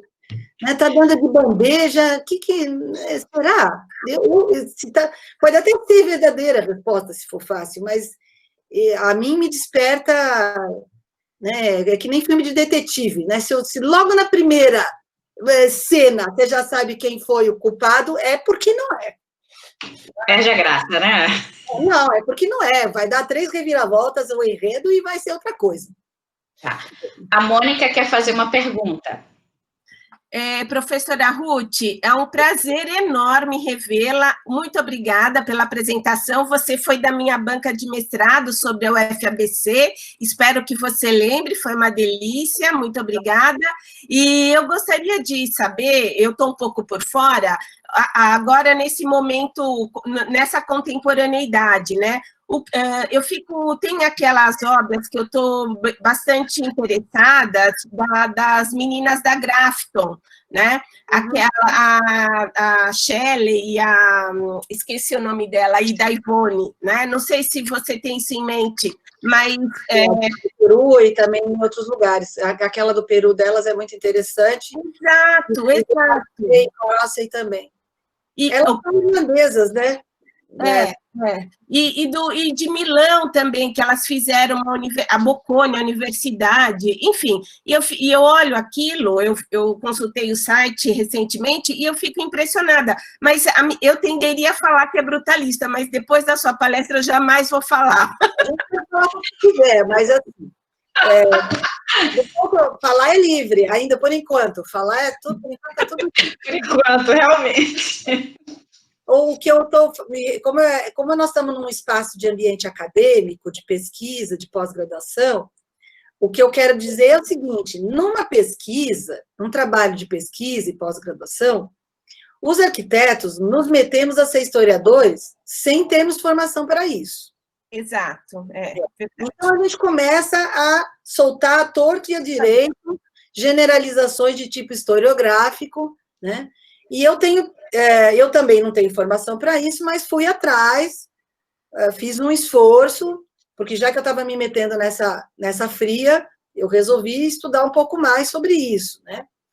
E estou tentando o tempo todo rever as minhas ideias, as coisas. Então, eu acho assim, num espaço de ambiente acadêmico, as generalizações rápidas e apressadas, em geral, são falhas. É por isso que todo orientador que eu conheço na vida fala para o aluno: não, faz o recorte. Por quê? Porque se você pegar um assunto preciso, você vai em profundidade. Para você fazer generalizações, como eu fiz, eu fui fazer meu doutorado com 50 anos de idade, depois de já ter escrito mais de 100 artigos, de ter publicado livros. Eu assim, me senti que eu tinha um pouco mais de experiência para poder fazer generalizações. Um jovem pesquisador, começando a sua vida como pesquisador, não comece pelas generalizações, comece por estudos de caso, por favor. Onde você pode, aliás, é o que o Humberto Eco fala naquele livro dele do Como Escrever uma Tese. Um assunto preciso e vai fundo, porque aí você é a pessoa que mais entende do projeto UniFABC do planeta. Não tem para ninguém, entendeu? Tá certo. Desculpe. Pode falar. Não, eu ia mudar de assunto. Não, é que também eu achei lindo esse projeto que você apresentou e me lembra também um pouco, puxando uma sardinha, as coisas que o Giancarlo De Carlo fez lá em Urbino, né? Porque, na verdade, são os extratos da história que têm que ser conservados, mas com novos usos, assim. E acho que esse é um grande desafio da questão dessas obras icônicas também, né? E, enfim, então me lembrou muito isso. E, enfim, então é isso, professora. Adorei revê-la, muito obrigada, professora Fabiana também. Prazer. Ruth, tem uma outra pergunta. É possível afirmar que as obras brutalistas possuem caráter tectônico? É possível fazer essa relação? Bom, você usou dois termos aí, que a primeira coisa que a gente tinha que fazer era defini-los, né? O que é tectônico e o que é caráter tectônico? De quem nós estamos falando? A gente está falando daquilo que o nosso amigo Frampton escreveu no livro sobre o que é tectônica, ou a gente está entendendo a tectônica no sentido que o Germain Samper usa, o Gottfried Samper usa para separar o que é estereotônico, o que é tectônico, etc, etc. Então, todas as palavras, elas não têm um significado só. Então, eu estou te respondendo do ponto de vista acadêmico, tá? Então, do ponto de vista acadêmico, a primeira coisa que você tem que fazer com essa pergunta é melhorar a pergunta, porque eu não saberia responder muito bem para você, mas se eu pensar do ponto de vista tectônico, estereotômico, que é o que a teoria do Samper, do final do século XIX, que ele monta ela para explicar estruturas de madeira e estruturas de aço e estruturas de pedra, que é o que ele tinha no século XVIII, XIX. Mas se eu fizer uma extrapolação disso daí, eu posso dizer que a arquitetura de concreto aparente, ela é massiva, ela é muito mais uma pedra, ela é muito mais estereotômica do que tectônica, no sentido que Samper dá. Entretanto, ela também pode se organizar em laje, pilar e viga, em armação, que é a maneira tectônica, usando a definição do Samper. Se a gente for usar a definição do Frampton, aí que a vaca vai para o brejo, porque a definição do Frampton é confusa. Hoje eu já arranjei briga com o Banha, agora eu vou arranjar briga com o Frampton. Eu gosto muito do Ken, já tomei até umas birras com ele, sabe? Mas, assim, a questão não é essa, não é pessoal, por favor, por favor.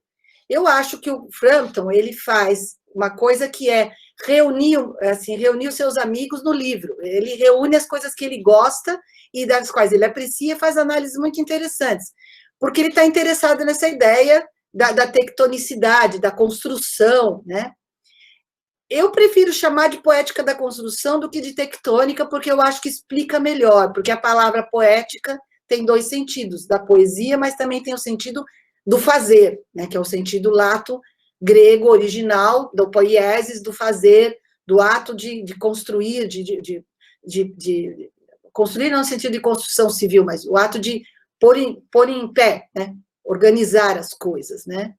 Então, eu tentei formular essa ideia, eu achei que precisava um pouco mais. Mas se você quiser trabalhar com essa ideia de tectônica, eu acho legal, porque não é, a minha definição não é melhor nem pior do que a de ninguém. Se você vier com uma outra melhor, eu vou achar ótimo, porque se essa outra melhor, provavelmente foi porque você quis me contestar. É assim que funciona a ciência. A ciência funciona da seguinte maneira: vem o cara e cria um paradigma da física, vem o físico seguinte e desprova aquele paradigma e prova outro. Agora, os arquitetos, a gente fica todo cheio de dedo, não pode falar nada porque senão ofende o Banha. Não pode falar nada senão vai ofender o Ken. Não é assim, ciência é assim, se é que nós somos ciência, mas pelo menos a gente é no sentido metodológico. Nós estamos tentando avançar o conhecimento sobre esse assunto. Então, se você quiser estudar essa questão desse ponto de vista, dou força, acho interessante. Quem sabe é uma explicação, talvez seja uma... Eu não trabalhei por aí porque eu achei que... Eu tenho o livro do Frampton, fui ler, etc., e achei que ele não me dizia, não me explicava.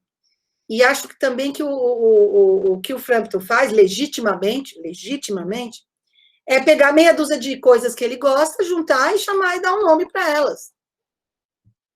Quem precisa ser coerente de cabo a rabo somos nós, os sul-americanos, os latino-americanos. Os gringos lá, eles não precisam ser coerentes, eles fazem qualquer coisa e tudo cola, entendeu? É assim que funciona. Agora, eu não.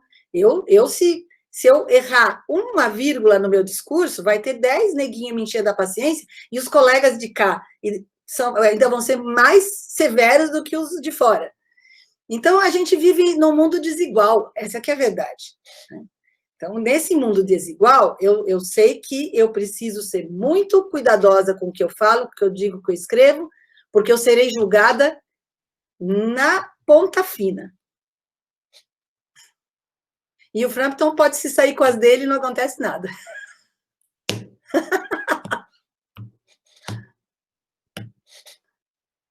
Mais perguntas? Por favor, perguntem, fique à vontade, aproveitem, seja.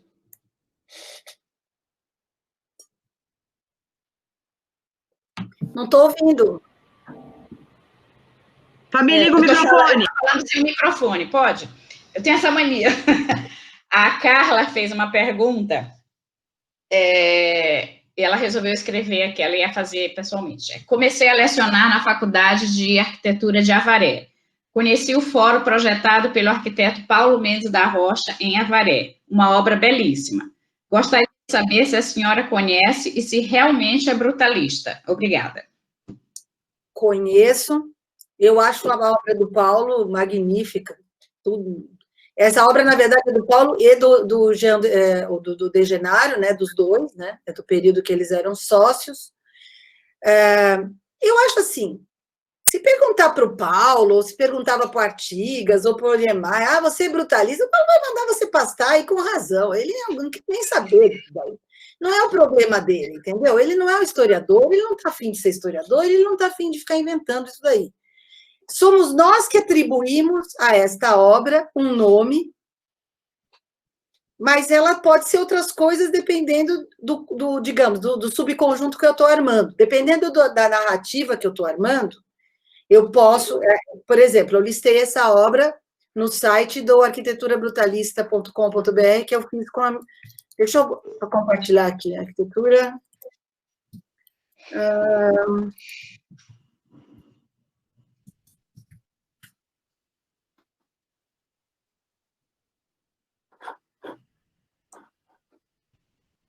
Gente, eu vou ler as perguntas de vocês. Eu vou mostrar aqui uma janela. Ah, não, ele tem que... Como é tudo no... Tem que compartilhar.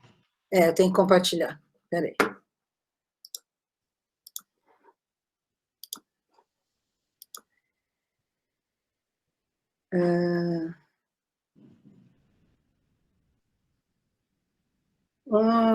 Não. Como é que compartilha? A gente estava vendo. Vocês estavam vendo? Eu achei que vocês não estavam. Mas não era. A gente estava vendo. Era o teu site, né? Era o meu site. Vocês estavam vendo? Eu que não estava vendo. Esse site aqui, né?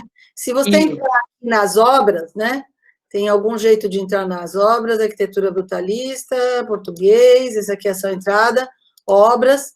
Você vai achar em algum ponto aqui o Fórum de Avaré, tá? Eu não me lembro em que data está, mais ou menos. Acho que é esse aqui. Não, esse é o Paulo Mendes da Rocha, é esse aqui, o Fórum de Avaré, tá? Então, eu listei... essas obras são as obras que eu estudei no meu mestrado, né? Então, tem algumas informações do meu próprio texto do mestrado, tem algumas imagens, etc, etc. Agora, isso faz dela uma obra brutalista ou não faz? Não, no estudo que a Ruth fez, eu achei que, entre as obras desse período de São Paulo, que me interessaram, que eu visitei, que eu construí, tá? Mas sempre a gente tem que tomar o cuidado de dizer que as classificações historiográficas são narrativas construídas por um ser humano com cabeça, tronco e membros, não são verdades eternas, são construídas por pessoas que têm o seu lugar da fala, ou seja, é o meu lugar da fala, nesse caso, ou vai ser o de outro, é a minha pessoa, é a minha posição, e não é uma verdade absoluta, é uma verdade relativa. Eu tento ser consistente na minha construção, mas ela não é uma verdade no sentido teológico da palavra verdade. Aliás, em arquitetura não tem verdade, né? A arquitetura não trata da verdade. As 3 virtudes teologais é a beleza, a verdade e a bondade. As 3 virtudes do Vitruvius é a firmeza, a utilidade e a venustas, que é a coisa que eu poderia chamar de bondade, assim, né? Então, tem algo que se aproxima, mas a verdade verdadeira é outro campo, né? É o campo da teologia, da filosofia, não da arquitetura. Na arquitetura não tem verdade. Pode ser assim, também pode ser quadrado, mas pode ser redondo. Os dois ficam bons. Nenhum dos dois é verdadeiro. Não, a verdade é uma categoria de análise que não tem muito a ver com a arquitetura.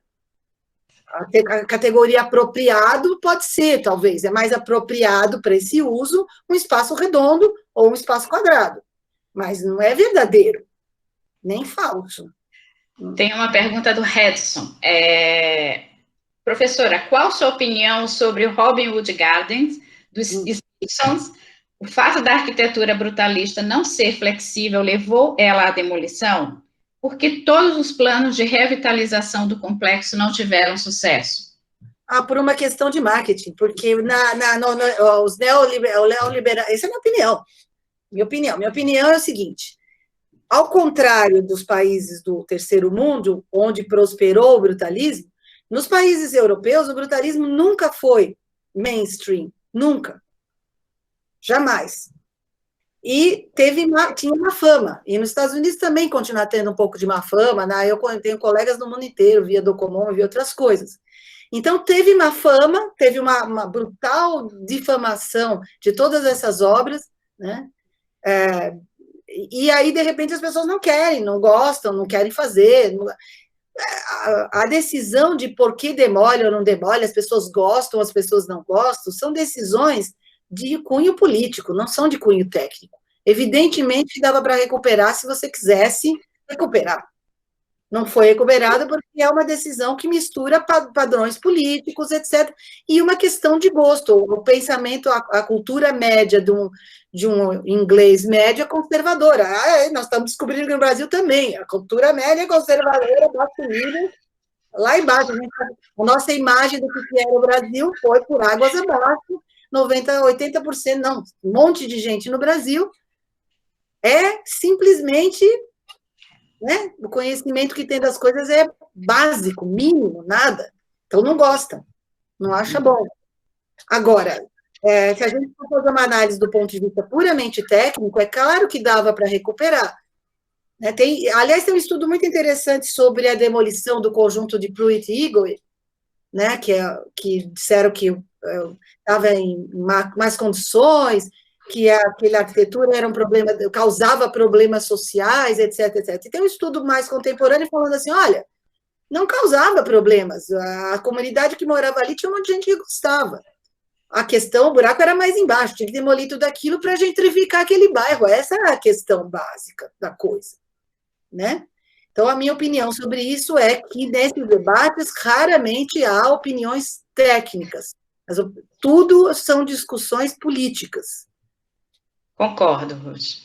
Outra pergunta. O nosso desafio hoje está na preservação, conservação desses edifícios, acessibilidade e segurança contra incêndio.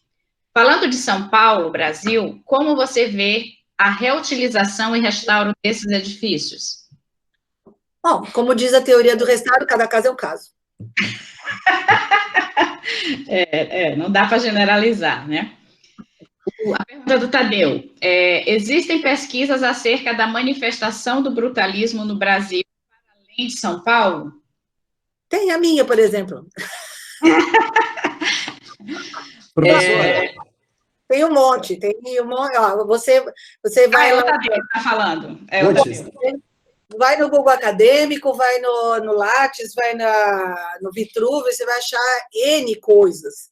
Esse assunto era um assunto tabu. Quando eu comecei a escrever sobre isso, final dos anos 90, ainda era um assunto que ninguém queria saber. As arquiteturas de concreto era tudo um bando de coisa horrorosa que era para demolir. Ruth, se você me permite? Oi? Você me permite contextualizar a pergunta? Pois não, permito. Eu sou aluno de mestrado da PUC aqui do Rio de Janeiro. Queria, primeiramente, te parabenizar pela tua apresentação e pela vasta bibliografia que você tem nessa área. Inclusive, estava acabando de ler a tua tese de doutoramento. Li também teu livro Leituras Críticas, leituras muito prazerosas. Parabenizar também a FAUSP pela iniciativa. Na verdade, a minha pergunta está sendo no sentido de que existe, porque a gente sabe que o centro de produção dessa arquitetura no Brasil, indiscutivelmente, é São Paulo. E aqui no Rio de Janeiro, a gente já tem a ideia de que houve uma dimensão brutalista no Rio de Janeiro, e atualmente eu estou inserido numa pesquisa que está pesquisando sobre a existência de uma tendência brutalista. E eu quero te perguntar exatamente isso, se você sabe de outras pesquisas para além desse centro de produção São Paulo, existem outras pesquisas no Brasil que estão se debruçando sobre uma dimensão, uma tendência brutalista em outros estados além de São Paulo? Desculpa te interromper. Não tem problema. Aí no Rio, inclusive, teve um aluno que foi meu co-orientando, o Sérgio Garcia Gasco Lomichar, que foi orientado, ele mudou de orientador, acho que o último orientador dele foi o Gustavo. E ele estudou as obras do aterro do Flamengo, do Rei Di, que não são o museu, as demais, as pequenas obras, que tem algumas muito interessantes, e todas elas dentro dessa lógica da estrutura de concreto, e com algumas estruturas muito interessantes. E tem muitas outras pesquisas em todo o Brasil, em toda a América Latina, em todo o mundo, mas, assim, eu acho que é sempre melhor começar pelo estudo dos casos, ou seja, quando a gente começa pela ideia de tendência, a gente tem que forçar a barra da tendência existir. Eu acho que, como é que eu demonstro que uma tendência existe? A primeira coisa que a gente tem que fazer a primeira coisa que eu fiz no meu doutorado foi, eu levantei 600 obras só no que estava publicado e nos arquivos disponíveis na época, 2000 e nada, agora tem mais, tá? Dessas 600 eu fui escolhendo, filtrando com o orientador, conversando, etc., por várias coisas, 80 para estudar. Então, quando eu junto 600, eu posso, mais ou menos, afirmar que há 600 obras, num período de 15 anos, que apresentam Aí eu fiz uma espécie de abecedário das características que elas compartilham. Então, eu demonstrei que parece haver, sim, uma tendência. O que eu acho que a gente não pode fazer é começar de trás para diante, ou seja, eu não sei se tem uma tendência, imagino que tenha, porque essa arquitetura aconteceu no planeta Terra inteirinho, e o Rio de Janeiro pertence a esse planeta, portanto, aconteceu lá também. Quando a primeira vez que eu fui perguntar desse assunto para os colegas argentinos, aqui não há, porque aqui não há, isso foi em 2000 e nada. E aí eu fui na biblioteca da Sociedade Central de Arquitetos, que tem toda a coleção das revistas, e fiz uns 300 mil xerox na época, que não tinha como escanear, e achei uma quantidade enorme de obras, enorme. Então, as coisas ficam invisíveis, não porque elas estão invisíveis, mas porque as narrativas dominantes não permitem que a gente veja elas. É engraçado, né? Não. A arquitetura carioca é uma coisa, portanto, tudo que não for aquilo, eu não vejo. Ou eu desconsidero, não é carioca. Mas isso foi algum paulista que fez. E a gente inventa um treco qualquer, assim, sabe? A capacidade do ser humano de não enxergar a realidade, porque a gente olha a realidade, o óculos que a gente olha a realidade é o óculos das ideologias que a gente adota. Então, o trabalho de pesquisa é um trabalho de descascar essas coisas. Então, se você está interessado em demonstrar essa ideia de tendência, etc., você tem que demonstrar ela pela quantidade. A quantidade é importante. Olha, eu fui pesquisar, levantei aqui, eu achei 300 obras. É evidente que você não vai analisar as 300, pelo amor de Deus, não é o caso. Mas as minhas 600 obras me serviram para demonstrar alguma coisa. Obrigado, Ruth. Ruth, só mais uma coisinha. Eu me arrependo até hoje de ter colocado no meu doutorado o nome de Escola Paulista, porque ninguém leu o doutorado, você leu, e eu, no capítulo 8, eu contesto de cabo a rabo a ideia de escola, que a ideia de que a escola nasceu antes das obras, eu contesto para cima e para baixo, só que ninguém lê, e todo mundo acha que eu disse que tem uma escola. O colega botar o dedo no meu nariz, você não devia ter dito isso, você leu o meu trabalho? Você não leu, senão você não falava isso. Então, cuidado com a ideia de escola e tendência, porque eu fiz essa besteira de botar no título, e aí todo mundo não lê e fica dizendo que eu falei o que eu não falei. Cuidado, viu? Muito obrigado, Ruth. Gente, eu vou fazer só as 2 perguntas que estão aqui escritas para poder a Ruth descansar, que ela deu aula de manhã, está dando palestra agora. Tá? Um chocolatinho que eu separei aqui para dar energia. Tá joia. E as obras desse período que combinam o tijolo aparente com o concreto armado, também são brutalistas? Boa pergunta. Nesse livrinho aí que eu... É João Paulo Silveira Barbiero. É o do... Oi, João Paulo, tudo bem? Oi, Ruth, tudo bom? É o colega do Porto Alegre. A pergunta, o Tadeu mencionou ali no meu livro, esse último aí, Leituras Críticas, nele tem um texto que eu fiz sobre justamente o brutalismo de tijolo. Né? Tá. Se o mundo fosse organizado, não tinha que chamar coisas diferentes pelo mesmo nome, mas o mundo é desorganizado, não é mesmo? Sim.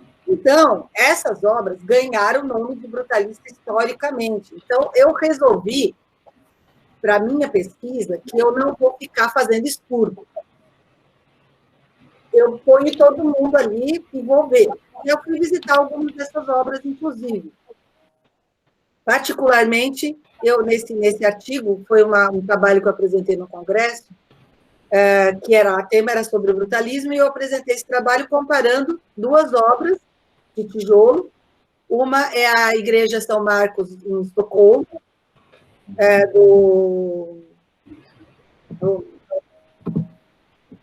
já vai sair o nome do arquiteto.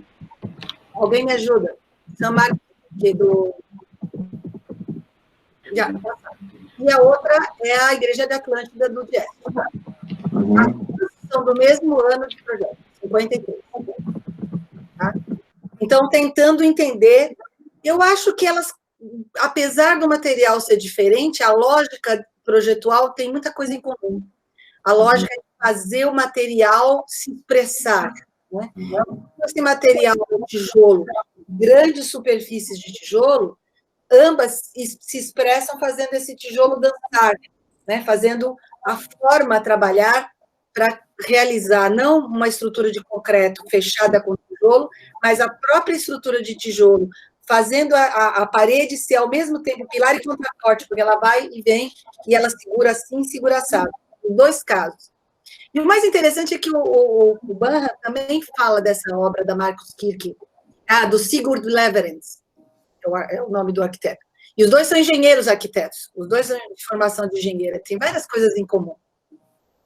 O que o Banham fala é que ele era fancy, né? A paredinha tortinha da igreja da Marcus Kirk é porque ele foi fancy, meio barroco. Não, é porque o Banham não entendia nada de estrutura, não tem nada de fancy ali. O movimento da parede ali é para segurar aquela estrutura, sem precisar criar o tradicional método de segurar uma parede de igreja, que é o contraforte. Uhum. Então, eu acho que, embora seja muito diferente formalmente, na aparência, etc., o modus operandi de pensar a estrutura e de pensar o material e a poética da estrutura é parecido. O que, na minha opinião, serve para eu continuar estudando essas obras também. Tá, não, eu concordo, obrigado. Tá bom. O que mais? Tem alguém aqui que está com a cúpula, Vitor Macedo, está com a cúpula do Guggenheim. O Guggenheim, vocês já viram ele em obra? Vocês já viram foto do Guggenheim em obra? Pois é. Já. Sim. Totalmente concreto, aparente, de cima a baixo. Mas se você disser que é brutalista, vão matar você na esquina. A última pergunta, Ruth, houve uma transposição do brutalismo das obras de Curitiba na década de 1960, dos arquitetos imigrantes? Não é transposição, porque eles eram jovens arquitetos, mal tinham feito alguma obra em São Paulo, foram se instalar em Curitiba e começaram a fazer, mas também tem o espírito da época, né? Outros arquitetos que estavam em Curitiba e que tinham já uma grande obra, como o Rubens Meister, que é arquiteto. Para de chamar ele de engenheiro, que eu acho que isso é ofensa. Não porque ser engenheiro é ofensa, é porque é usado contra ele. Né? Faz parte... Estão pedindo só mais 2 perguntas. Não é uma essência, é uma aparência, porque o que chamou de característica das obras não foi considerado como parte da essência. Porque a essência que eu estou me referindo é algo que transcenda o ato arquitetônico, o ato projetual. Uma essência é algo, por exemplo, uma essência que nem o espírito, né? Você morreu, mas o espírito continua, certo? Beleza? Então, a essência, nesse sentido que eu estou usando no termo, é algo que poderia existir independentemente do corpo. Nesse sentido, eu sou totalmente fenomenológica. Não existe nada a não ser o corpo. Não tem nada na arquitetura a não ser a arquitetura. Não tem uma essência. Mas tem arquitetura que é mais ética e menos ética. Sinto informar-lhe que a arquitetura não é assim.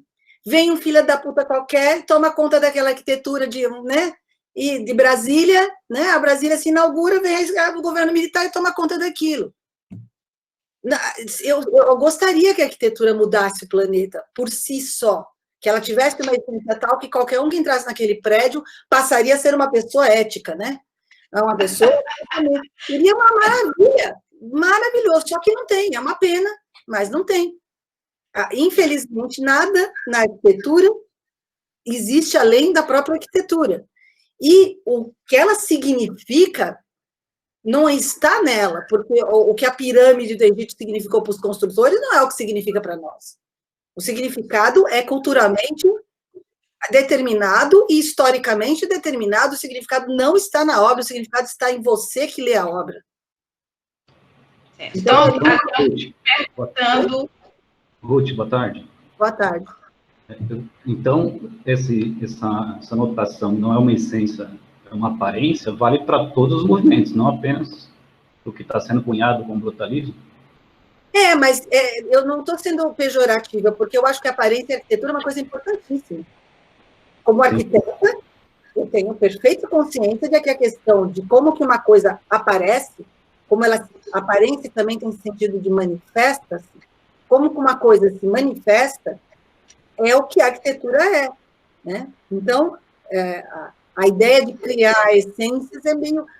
por isso que eu também, bom, já briguei com o Frampton, já briguei com o Banha, agora eu vou brigar com... agora eu vou brigar com mais um. Quando o moderno não era um estilo e uma causa. O Anatoly Camp. Maravilhoso. Título bom para vender livro, tá aí, uma beleza. Só que a arquitetura moderna sempre foi um estilo. Sorry. Porque se não tiver teto plano, não for pintada de branco, se não tiver janela em fita, se não tiver espacialidade de tiver direito total, se não tiver estrutura pontual, se não tiver... Não é arquitetura moderna. Boa parte da arquitetura moderna que se faz em outras partes não é arquitetura moderna porque tinha telhado. Aliás, quem fala isso não sou eu, é a Sarah Williams Goldhagen, no famosíssimo texto que todo mundo tem que ler, chamado Something to Talk About, na qual, que quer dizer assim, olha, nós temos que falar do Kevin, nós temos que falar de que a arquitetura sempre foi um estilo. Porque toda arquitetura não pode fugir, não pode escapar de ser uma questão de forma. Não tem. Então, mas não pode falar estilo para arquitetura moderna, não pode, porque o Gropius proibiu lá em 1920. Mas eu também já briguei com um, com outro, agora vai o Gropius também, não tem problema. Por que eu tenho que continuar fazendo as coisas? Porque o Gropius, um alemão, falou em 1920, aquele treco, eu tenho que continuar achando que eu não posso falar desse assunto.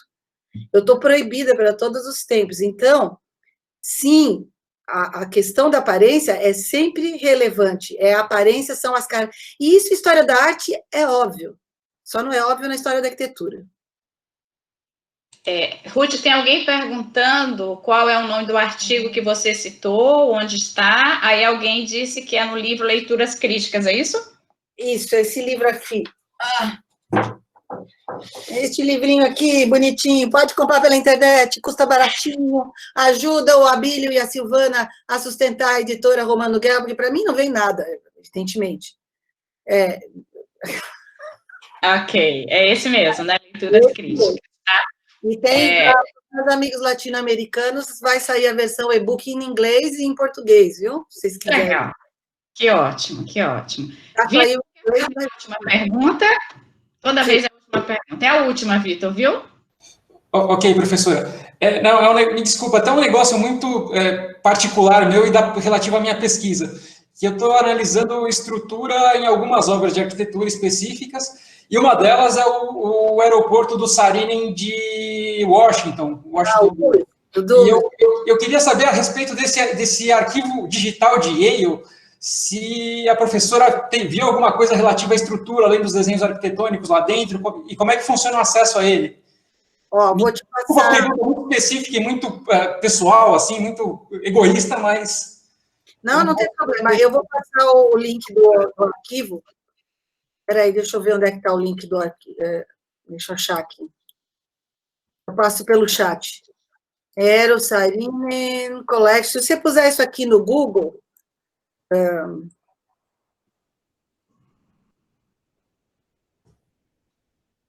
Eu acho que ela saiu da reunião.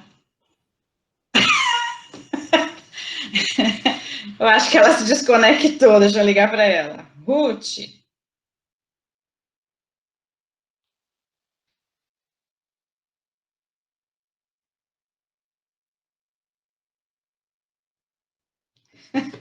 Só um minuto, pessoal, que ela volta.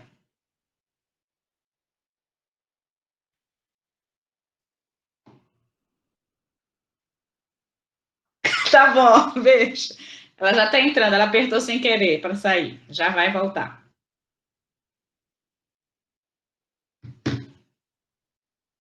Vitor, você sempre tirando vantagem, né, Vitor?